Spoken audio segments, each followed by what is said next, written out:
The Real Housewives of Dubai. Guys, it just feels like this show, this season took forever to air. And then now that it's finally airing, the buzz isn't quite there. And I do think Bravo did this franchise dirty as they have to some of the other POC shows on the network, but that's a separate conversation for, a different day. But anyways, let's get into the recap for Real Housewives of Dubai. Episode 2 just aired and they are airing on Tuesday nights now. Thank goodness. I can't do two housewife shows in one night. It's just like too much entertainment for one evening. With that said, subscribe, like, share your comments, below, chime in. This is a conversation. And yeah, let's do the recap. All right. So I like that we are learning more about Talen and we're getting some behind the scenes, not behind the scenes, but we're getting a look into her life in Dubai with her family. We learn more about her husband, her father-in-law. So her father-in-law is a contractor. He's built a lot of what we see in Dubai, like the Palm, which is an iconic part of Dubai now. And the first little bit, the first segment was really just the girls talking about their beef, the friendship dynamic. So we see Sarah goes over to Talen's house, and I don't know, Talen, she tries to think about who she could set up Sarah with, so that's funny. They talk more about what happened at the group lunch at the beach for the last episode, and then in Sarah's confessional, she's like how Ayan uses her trauma for her bad behavior, and then we're gonna get more into that later into the episode. So as we see Brooks, Sarah, and new girl Talen have, I don't know, morning breakfast together, we coincidingly see Lesa Milan, Chanel Ayan, and Caroline Stanbury out for brunch, lunch, breakfast. And it's funny because Chanel Ayan is making fun of Talen's screeching voice from the beach day lunch that these ladies just had. And then Stanbury calls out Ayan for her voice last year. And it's just so interesting to see the friendship dynamic between Stanbury and Chanel Ayan, how they were like at it last year. And I don't know if they are getting along to get along for the sake of the show or this is like legit, but they're actually a nice pair together. I'm enjoying these two come together. And then they talk about how Sarah is calling Ayan a victim in like some tweets, some podcast, wherever she was. This, I guess, happened before they started filming. And then in Ayan's confessional, she gets really upset. The girl starts crying. So whatever she went through earlier on in life, she's clearly not healed from it. And if someone does call her out or whatever, she clearly gets triggered by it. It's definitely, a soft spot for her. So we see Chanel Ayan talking about her business, her makeup line, Ayan Beauty. She launched Ayan Beauty with her longtime makeup artist slash friend. And Chanel Ayan is talking about how she wants to have a lot of Somali models in the campaign. And she really just wants to give them an opportunity, kind of like how she got an opportunity.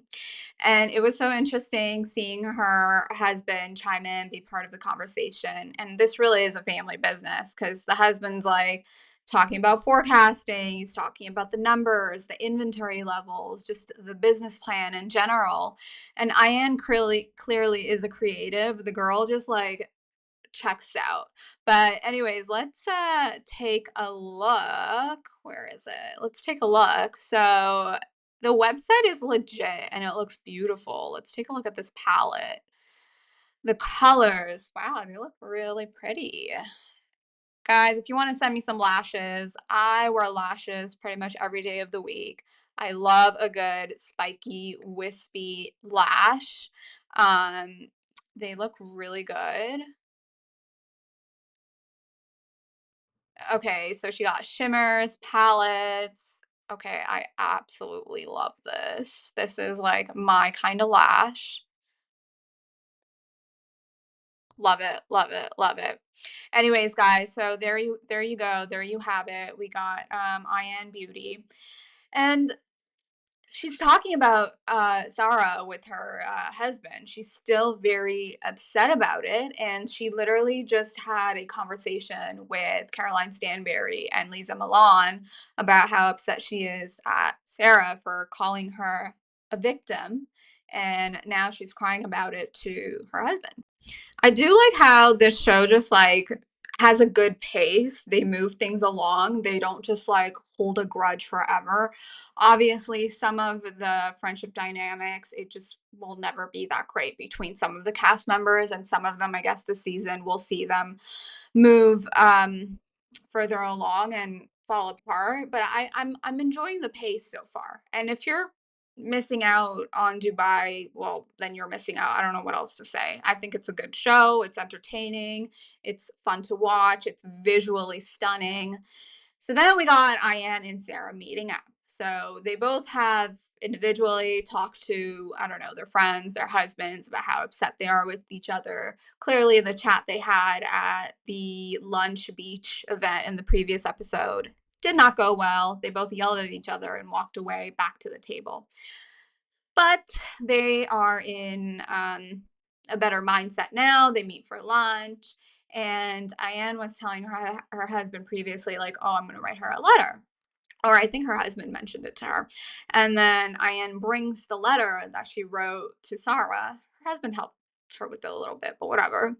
And Sarah also apologizes and brings Ayan a little angel. And I thought that was like really cute. Like Ayan wrote a heartfelt letter, and then Sarah also brought a little something in order to apologize.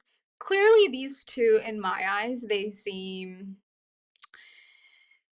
to be authentic. They both felt bad. And it's one of those like fights with your friends. Like, when you fight with your friend and it's like they're your dear friend and it's so dumb, or it might be dumb, and then you both feel and then you both feel bad about it. So then once you come together, it's like a meeting of the minds or a meeting of the hearts. I don't know what the saying is. So I do think it was a authentic apology from the both of them, and it's nice to see both of them just, keep it cute, keep it moving. We see a scene at Caroline Brooks's glass house salon spa, and the girl looks pretty. Let me see if I have. I mean, this isn't her at the salon, but anyways, Brooks is like running this salon, which has been a dream of hers, and good for her. She had the capital to get it up and running and in such a short amount of time. So that's fantastic. But it's one of those things, you know how they say, like, be careful what you wish for? She finally has this salon up and running, but every day there's a leak, something's broken. Um, it's over, what's the word? There's like too many people there, too many people working, which, if you're a customer, that's great. But as a business owner, that's money out of your pocket, paying all these people to be there, even if there aren't enough customers that day. So clearly we are seeing a little snippet of Caroline Brooks being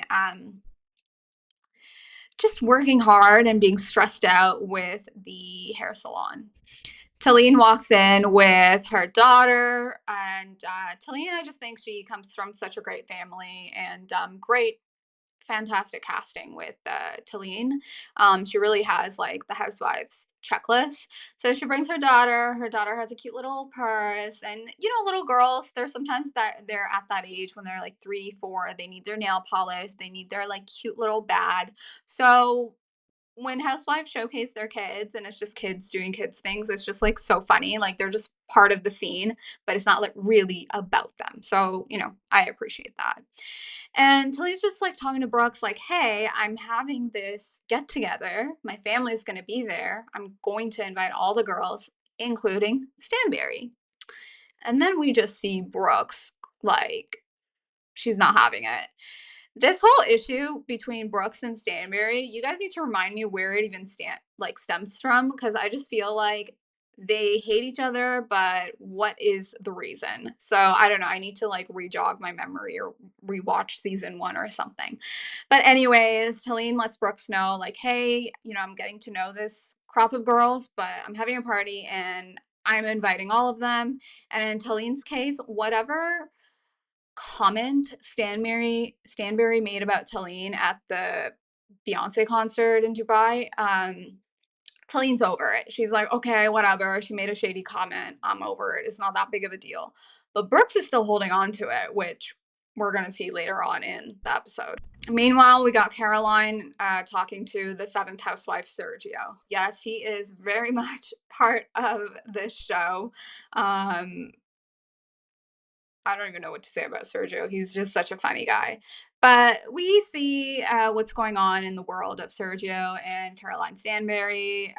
They are in the process of moving, but in between the place they were living at and their house being built, Stanbury and Sergio are living in one of Stanbury's friends' house. It's like a mess with like designer boxes, clothes, shoes, just everywhere. And they've taken over, I think, like 2 rooms is what they showed on the show. Anyways, Sergio is in a pickle because Stanbury, whose daughter is of college age, Stanbury, her her ex-husband, and their daughter are going to go do a college tour in the States. And I guess her daughter specifically said, hey, I just want this college tour to be like mom and dad, Stanbury and her ex-husband. So poor Sergio, the guy's not invited. And I'm sure he's great with her kids, like, or else I don't think she would have married Sergio. And they obviously have a big age gap and all of that. But because Sergio's not invited to this college tour, and obviously they're going to be across the Atlantic from one another, Sergio is jealous. He's like thinking about all these things, like, oh my God, this is like a second honeymoon for you and your ex husband. And Stanbury's like, no, we're literally just going to look at universities. Like, it's not really like a fun thing. It's probably one last thing her daughter wants, like, for both of her parents to be there, like spend quality time with them. But Sergio obviously doesn't like see it that way. And Stanbury's so funny. She's like, her ex-husband and Sergio couldn't be more different. Like, her ex-husband would barely be there. She was raising the kids and he would always travel for work. Meanwhile, we see like Sergio, the man is joint at Stanbury's hip, and then she makes a comment like, I can barely go to do my ball without him. So I don't know. I don't like seeing clinging men. It's just like such a turn off. But like, whatever. Sergio and Stanbury, they're making it work. Good for them. The guy wants a kid from her. Meanwhile, Stanbury is just concerned about the move. All right, so we're moving along. We're pretty much nearing the latter half of the show. People are coming in for Talene's party. She looks good. Her parents attend. Her dad is a lawyer, and she said he has a practice in Dubai and I think in DC as well. So I guess they split time. So yeah, her parents, her in-laws, very well accomplished, respectable people in society. Talene's definitely like got it together. So housewife wise, 10 out of 10. She got the whole package going on. Anyways, we see Stanbury walk in and then Brooks walks away. So Caroline Stanbury, Caroline Brooks, it's just like so weird. Like, they're acting so weird at this party. They're like in different corners. Stanbury walks in and then Brooks is like, I don't know, saying whatever to her cousin about Stanbury.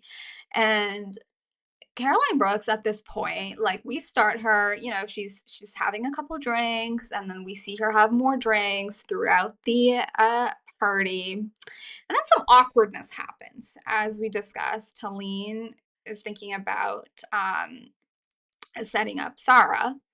And then I guess there were a couple cute guys at the party who are single, probably Talene's husband's friends, I guess. One of the guys joins them. They're at like a high top table and standing around, and Talene's just like trying to set up Sarah. And Sarah doesn't want to be set up. So she's like holding on to like Sergio, like, help me. See, here's the thing. Like, if you were gonna try to set up one of your girlfriends or guy friends or whatever, you need to first get the nod from them, like the green light from them. Like, yes, they want to be set up by you, you know? But Talene's just like, oh, like, I know this person, that person, this person's going to be great for Sarah. She's just like going ahead.